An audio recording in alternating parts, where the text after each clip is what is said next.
Hey BookTube, welcome back. I'm Winx, and the ink I'm talking about today is first a lovely set of questions that you all sent in so I could do a Q&A video, and second, I will be announcing the winners of my Bookish giveaway. And I just want to note that when I asked for questions, I was expecting to get maybe 5 or 6, and I just counted them up and I got 42. Yeah. So I'm definitely not going to be able to answer them all in this video, but if I don't answer yours or one that is basically yours, I will answer it in the comments on my original video, so I'll link that below.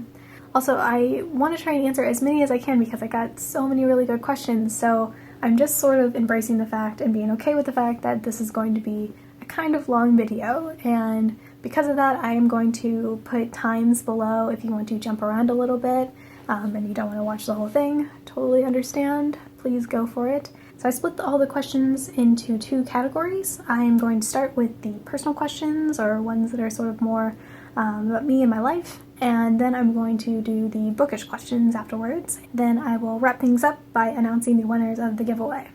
Alright, so I'm going to start with the personal questions. Are you going to college? If not, what do you do? I am not currently going to college. I did do an undergrad program and I studied English and computer science, but I now work full-time as a software engineer.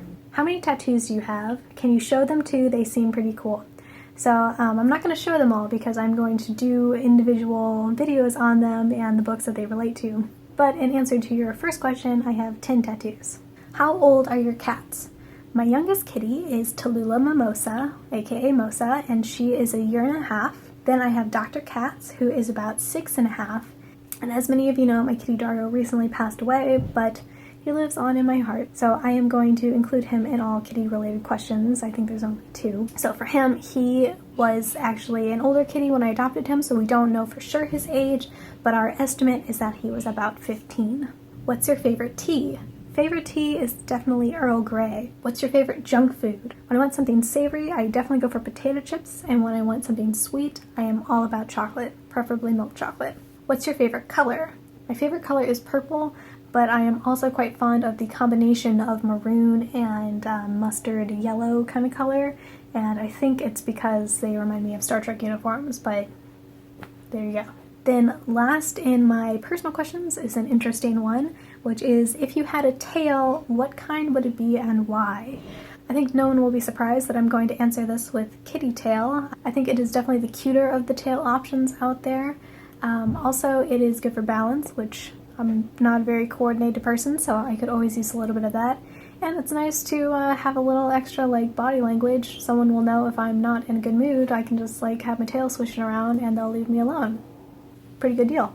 Alright, next up is the bookish questions, of which I have considerably more than the personal questions, so this will be the bulk of the Q&A session. The first bookish question was in response to me talking about how much I enjoy reading in the bath. That is, do your books ever get wet when you read in the bath, or do you have some kind of system to prevent your book from slipping in the water? I very rarely will read a physical copy in the bath. I do it, but it has to be a copy that doesn't have some sort of mega worth to it, that in case the worst should happen and I drop it, it won't be traumatic. But in that case, I always have a little hand towel on the side of the bath. But I generally read in the bath with a Kindle book, and so I have to share this tip, which I actually learned from one of my very favorite English professors in college, and that is to take my Kindle and a Ziploc, and now you can read in the bath without worrying about your Kindle or your book getting wet. Okay, next question. I love this question. I was so excited about it. This is, what books do you think best match the personalities of your cats? So Dargo for this was a no-brainer. Dargo is Sherlock Holmes. He was a proper Victorian-esque gentleman kitty and had a past full of mystery because I don't know what his life was like before I adopted him, and he was quite old when I adopted him, so I feel like Sherlock is definitely the most fitting for him. For Dr. Katz, I said The Martian Chronicles by Ray Bradbury, and this is because he tends to show a wide range of emotions in a very short amount of time. He will freak himself out, and then he will be as lovey as possible, and then he will act kind of sad, and then he'll go back to being the happiest kitty in the world. He's kind of all over the map. Mosa, I had a little bit of difficulty coming up with a book. I had the idea for it though. Mosa is definitely a diva and gets very overdramatic about things, and I actually don't read too many books that are super dramatic. So I was trying to think of one that would fit, and I'm sure there's a better one out there, but I'm trying to pick a book that I have personally read, so I'm going to go with the character of Rain, which isn't dramatic, but is written from the perspective of a 2-year-old who's growing up in Japan, where up to the age of 3, babies are treated like gods, basically, because the belief is that they are so fresh out of heaven that they still have something godly about them. At least that's my understanding of it. But yeah, so the book is written from the perspective of this 2-year-old who is, of course, like outraged by things that are not necessarily worth being outraged about, but to her they are very traumatic. To me, this is the most fitting for Mosa, who is very upset when she realizes that her favorite string does not have a person moving it around the floor so she can chase it, and she will be very sad and make very cute sad noises. So that is my pick for Mosa. This next question I found surprisingly difficult. Then that is, if you could be any fictional character, which would you be and why? As a follow-up, would said character live in the world of that book/series or another world? I started way overthinking this, I think, and so I finally stepped back and decided to come at this in the direction of which character I think is actually most like myself. And for that, I picked Isabella Camhurst, which is the main character in the Memoirs of Lady Trent. I find that I identify the most with her, and that in general, I feel I would make similar decisions. Obviously, she does things that I would never do, but in general, I find that her base character is most like me, and if I were born in some sort of Victorian era, I would like to think that I would be fairly similar and make similar decisions in my life. As for the world, I would say ideally I would not live in her world because it is not very great to the ladies, and if I'm going to live in a fictional world, there better be magic. So I am actually going to say I would instead live in the world from Lynn Llewellyn's Night Runner series, which has dragons, but also has magic, but also has this awesome society that is very feminist and queer friendly, so all about that, and that would be my ideal character/world combo. Do you prefer to read hardcovers or paperbacks? Hardcovers I think are prettier, but as far as actually reading goes, I prefer to read either Kindle or a trade paperback. What is your favorite book character? I think probably no surprise here, my answer is Mary Russell from Warrior King's Mary Russell series. Do you write on your books? Not really. I used to underline and make a few little notes in the margins, but then I eventually discovered post-it tabs and I became completely obsessed with them. So that became my main method of marking pages. In fact, I think I have a picture of the book that I wrote my English thesis on, and it's outrageous. I'm gonna show it over here if I can find that picture. And nowadays I don't use those quite as much, but I do tend to highlight things and make notes when I'm reading Kindle books. What book changed your life? I'm gonna do 2 books here. One of them I read recently, and that is The Gifts of Imperfection by Brené Brown. I'd never read anything by Brené Brown before, but I really felt like it spoke to me with a lot of my general anxiety issues and guilt and all those fun things that we have as humans.